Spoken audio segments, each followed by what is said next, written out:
Reka nze ndaguhereze conclusion ya show aho hariko haravugamwo byinshi bitandukanye, aho hariko haravugamwo ibintu bikomeye cyane. Ni Bruce Melody live concert Burundi Bujumbura, aho show ziwe zibiri, imwe yari kuba igenekerezo rya kabiri kuri Zion Beach, show yari VIP, igenekerezo rya gatatu ikabera kuri Mes des Officiers, aho hari kuba show novuga yuko n'abantu bose badafise uburyo burengeye bari gushora kwashika. Ni show novuga yuko iri kuravugwamwo byinshi cyane, guterana amajambo hagati ya DJ n'abamwe baririmbye b'abarundi, ndetse bariko bidogera umu DJ kuvana mu gisagara ca Bujumbura yabakoreye ibidakogwa. Bimeze gute rero kuza kwa Bruce Melody? Benshi bari bakwiteguriye cyane ko abarundi bari bamukumbuye kandi bari bamunyotewe cyane, na cyane muri zimwe mu hit song yagiye arakora meza cyane, biza gutuma abarundi bamukunda, biza gutuma abarundi bifuza koza mu gihugu cyacu Burundi gukora vyiza cyane. Agishika kuri Aeroport International de Bujumbura, ikibuga c'indege citiriwe Melchior Ndadaye, yarashitse ibintu biragenda neza cyane. Ndiko ndakubwira zimwe muri conclusion nkeye, ariko amaze gushika kuri aeroport tuza kuva ngaho Bruce Melody arafatwa bivanye numwe amushinja yuko baramuhaye akanoti, ntiyamuzira muri show, bimwe dukunze kwita avance, ariko ntiyaza muri show, akona gaciyemwo show. Bimaze kugenda uko onye turavuga ati mbega show ziraza guhomba cyangwa biraza kugenda gute? Bimaze kugenda uko onye tuza gufata inzira twebwe nk'abamenyesha makuru tugena ahantu bita kuri Zion Beach. Tumaze gushika kuri Zion Beach turarindira kugira dushobore gukora conference de presse, kugira dushobore kubwira abantu ko show itegerezwa kuba vyanka bikunda, kuko yaje igenekerezo rya mbere, show iza kuba igenekerezo rya kabiri. Vyari bimeze gute? Turavuga ati mbega show iraza kuba ko Bruce Melody bamufashe, biraza kugenda gute? Twararinde nk'abamenyesha makuru tuza gufata urugendo twerekereza kuri Zion Beach kugira dushobore gukora conference de presse, ariko muri uwo mwanya conference de presse nige ziba, kuko twararindiye itahi wacu Bruce ariwe umuziki washoboye kwita Bruce Melody. Turashika muri sare kuri Zion Beach kugira dushobore kurindira umuhanzi aturuka mu gihugu cy'u Rwanda, mu gihugu kibanyi, mu bavandimwe, kugira ashobore gushika muri conference de presse bivanye n'ivyamubaye ko ntiyashoboye kwashika. Bukeye naho show kugira ibe ivyuma birategurwa, DJ Brian no yarari nk'umu DJ wa Bruce Melody, DJ official, ariko arapima sound, avuza ivyuma, ibintu biragenda neza cyane, aho yariko arafadikanya n'umwe ba DJs bariko baratera novuga yuko embouteillage mu gisagara ca Bujumbura kuri no mwanya, na cyane bagira commentaire kuri show yabaye ku munsi wejo, aho bariko bajya imihari itandukanye. DJ Brian yarari ngaho yariko arakorana na DJ Zenobino kuva muri Town DJs. Kuri uwo munsi turarinda ko show ishora kuba, turaguma aho ngaho turavuga ati reka turindire turako show iza kuba. DJ Brian yaguma avuza nk'umu DJ, yabikoze neza cyane, yariko aravyitwaramwo fresh, byari bimeze fresh. Twamaze gushika mu kibanza kuri Zion Beach, aho ryari genekerezo rya kabiri kugira tushwe kuja muri show VIP. Aho nyezo tubona Bruce Melody araje gucekinga sound, bisigura yuko bari bamaze kumurekura bivanye n'umwumvikano hagati yabo, none uvuga yuko yamushinja yuko yoba yarahaye inoti ya avance nashobora kuza muri show. Araza gupima sound, aravuga ati nta wuzi impara gucuraranga, yuhu ibintu biragenda neza cyane. Turamukoresha ndetse n'akaganiro gato, ndetse nagiye no gupostinga kuri Star TV 257. Vyari bimeze fresh, abantu bari ngaho bararyoherwa vyatari gushika naho bagabanya prix a 50% kugira ashore kwinjira abantu, bivanye nuko tutari tuzi ko show ya Bruce Melody za kuba, kuko abacuraranzi ba Bruce Melody, abacuraranzi bacuraranga live bari bamaze gushika. Twari tuzi ko ashora kuba live canke babaririmbye novuga yuko bari bahawe amakontra ko ashora kuririmba muri show. Twari tuzi ko ashora kuza b'abarundi biwacu kugira ashore kwita show. Show iratangura, barakubita live, abarundi niho bari urabibona yuko live bari bayitanguye abarundi, ibintu byari bimeze fresh cyane, byari bimeze bon sana. Wari umunsi wa mbere genekezo rya kabiri, barakubita live imeze neza cyane.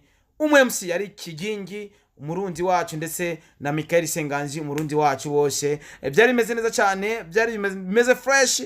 Abantu nitwamenye iyo bavuye, abantu baraje vraiment barahuzuza, yari show VIP. MC yari Kigingi ari kumwe na Michael Senganzi no barabaye MC Diju, byari ibintu bimeze fresh. Novuga yuko abantu ntitwamenye iyo bavuye. Guys, tumaze kumva yuko Bruce Melody agira ze kuririmba, twarakoze ibishoboka byose nk'abamenyesha makuru, turatanga ubutumwa buri ahantu hose bwira show ishobore kuba. Muri ico gihe show imaze guhera, baratubwiye yuko koko show y'igenekerezo ya gatatu idashobora kuba, dushobora gukora conference kugira dushore guhamagara abantu bashobora kuza muri show y'igenekerezo ya gatatu. Uwo munsi Bruce Melody turabona ko harimo bamwe mu bantu, uno mwige masangwa kinana na Nyakiso, turabona DJ Brian n'abandi benshi cyane bari baje muri iyo show. Yari show novuga yuko yari VIP, imeze fresh, yari imeze bon sana. DJ Zenobino umwe mu bantu novuga yuko bari kubatera ambuteage ngira ndabazanire niho yarari, aho ibimuvuga ko ari byinshi cyane, ndetse na je naravyiboneye, bisigura ko nza kuvuga ivyonzi ivyo nabonye nk'umusesangozi. Nerinate Happy Famba Marjo abo bose niho bari barugerageje kuraba ku masanamu. LC Krista abo bose niho bari isho yari imeze fresh, yari imeze bien sana. Itahi wacu Bruce arabona yuko show imeze fresh, yaraje araririmbira abarundi ndetse n'abarundi kazi, ibintu biraryoha cyane, yaraberewe, yararirimbye indirimbo zimeze, yararirimbye indirimbo nyinshi twakunze za Katapira, sawa sawa, indirimbo zimeze neza. Bruce Melody yagiye yambaye fresh, aho bari musibavuga ati ndavuga Bruce, navuga ati Melody, Bruce Melody. Isho iragenda neza cyane, ariko abamenyesha makuru twatashi tutazi yuko igenekerezo rya gatatu show izoba cyangwa itazoba. Igenekerezo rya gatatu hari show ya Mr Champagne kuri Pastor Comedian. Uko biri kose tumaze gutaba abamenyesha makuru, ariko bukeye baraduhamagara, conference yaje gutangira novuga masaha ya 2:00 z'ijoro. Buca show iba, abamenyesha makuru turagira icyo dushoboye, turapostinga ibintu byinshi igena hino ahatandukanye.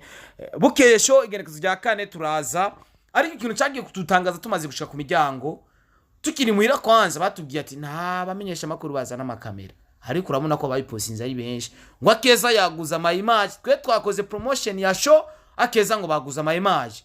Ishobora kwiyumvira dufise ama TV ashika 180, twese dutsunzwe nako kazi, ikacaza iTV ndetse no kuri YouTube yawo umenga nta nivyo bana postinze, ngo ama image twayaguze. Bisigura yuko atabandi ba journaliste cyangwa ba cameraman bemerewe kwinjiza kamera ngaho indana, ariko nk'abaniga twarazinjije, nanje narayinjije kimya gishiranshe kugira shore guhereza show abakunzi ba Star TV, ariko bagufashe byaba bikomeye. Ngo Akeza ngo yaguza ama image, n'umutima mwiza canke n'umutima mubi, reka ivyo tubireke, bavyita ivyo bitihwe. Ikizanye hano rero abaririmbyi b'abarundi novuga yuko show imaze gutangura, yari show ahantu hatandukanye, ahantu hasanzwe byari 220, aho ibase zitatu bazikubise mu modoka ziruzura inoti ndabibona. Yari show novuga yuko yajimwe abantu benshi, abarundi benshi, abarundi dufise urukundo, dufise umutima mwiza, warayi twaretse Bruce Melody ko hari urukundo rudasanzwe. Uti rero bimeze gute? Amwe majambo ariko aravugwa, reka ndahera kuri AlvinSmith, la vache originale, l'homme qui traverse la mer sans bateau, aho DJ Zenobino yari ko abavugiriza nabe cyane ngo umuziki. Nanje naravyumvise kuko narabwiye Landry promoter ati bwira Zenobino ko ariko arabavugiriza nabi.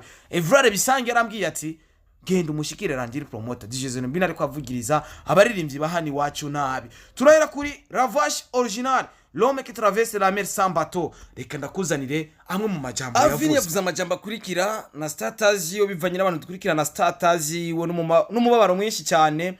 Ndazi aba DJ bamwe iyo babwiye ukuri uza wumva babwira n'abandi ngo kanaka ntuzosubira kuvuza songe ziwe, me ukuri kuravugwa, kandi ubu tuzobabwiza ukuri, nta numwe nzotinya kuko aho ngeze nahashitse kubw'inguvu zanje. Sasa rero bwana DJ Zenobino wikosore, ugabanye kugaya abaririmbyi bamwe, kandi umenye ko twababaye sana.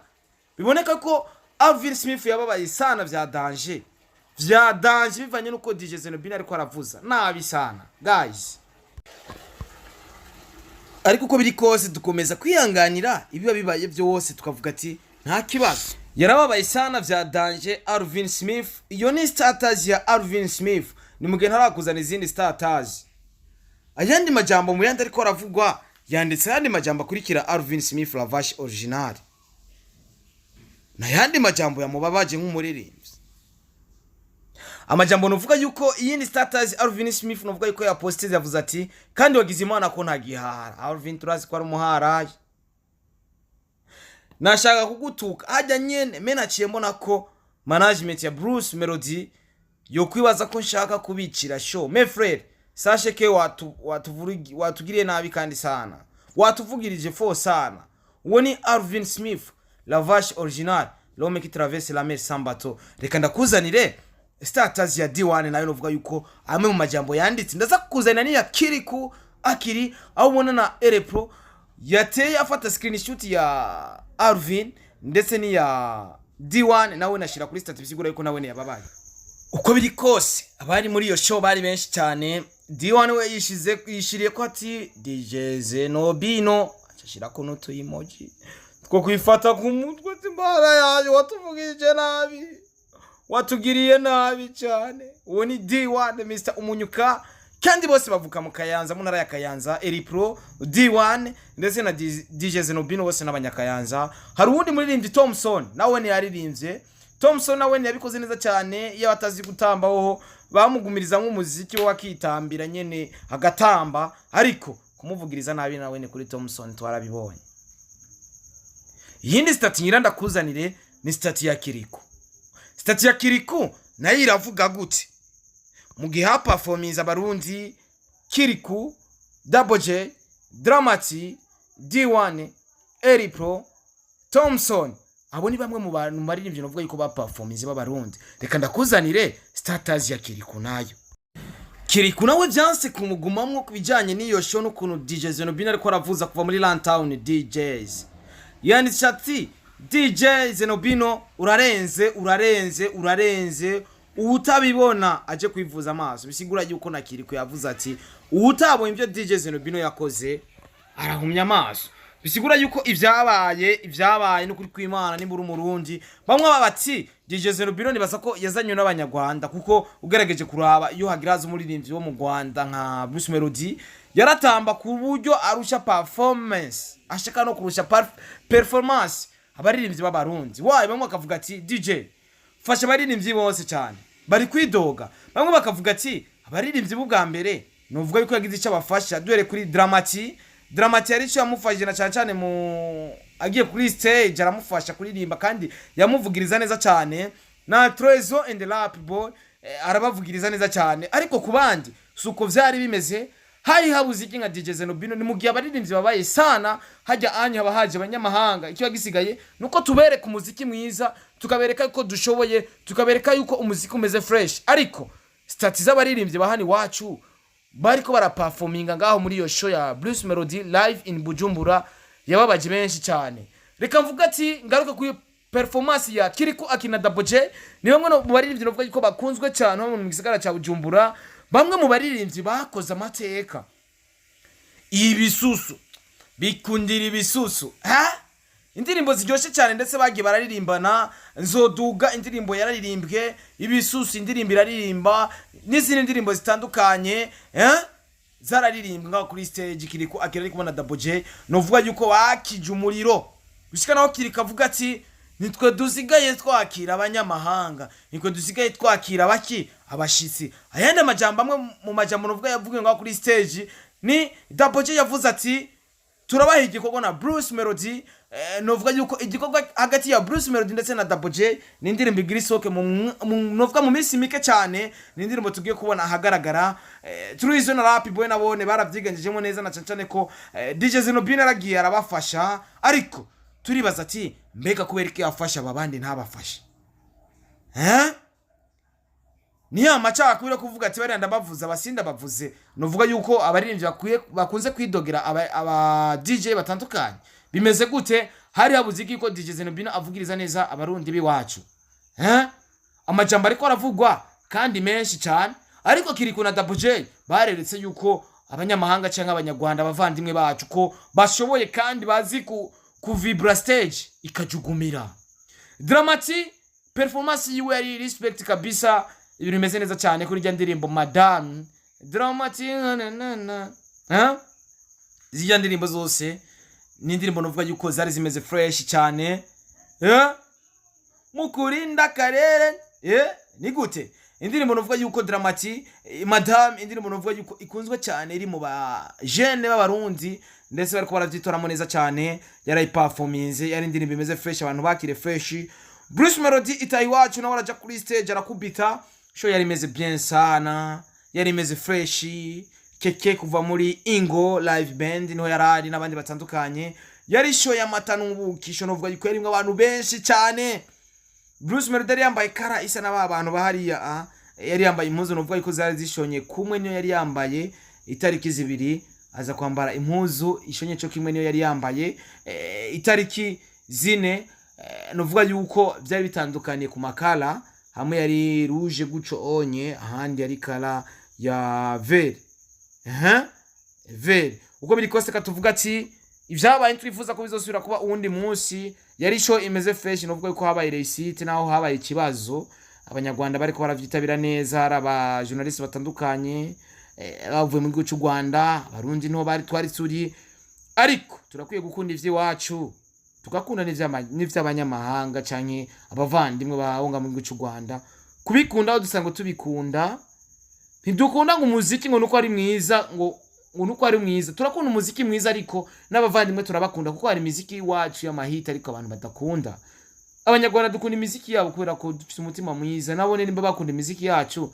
nibazi ko ari umutima mwiza kuko ushobora kugira umutima mubi umuntu agasora indirimbo iri hit ariko ntugirana hano majambo ariko aravugwa ntitwifuza ko azosubira kuba jewe nka Star TV navuze ati ntibikunda yuko ndengana kino kintu kandi ikindi kintu ngira mpereze ko ibyabaye byose nibaze yuko bavuga ati ababifana babisangiye gira subscribe kuri Star TV kugira ubandanye gukurikirana ibikorwa bica kuri Star TV ubandanye kudushigikira Imana ibaheze gire mwese mwakomura dukurikirana ni The Energy Mr. Recorder Mr. Meat Mr. Kimararungu love in time.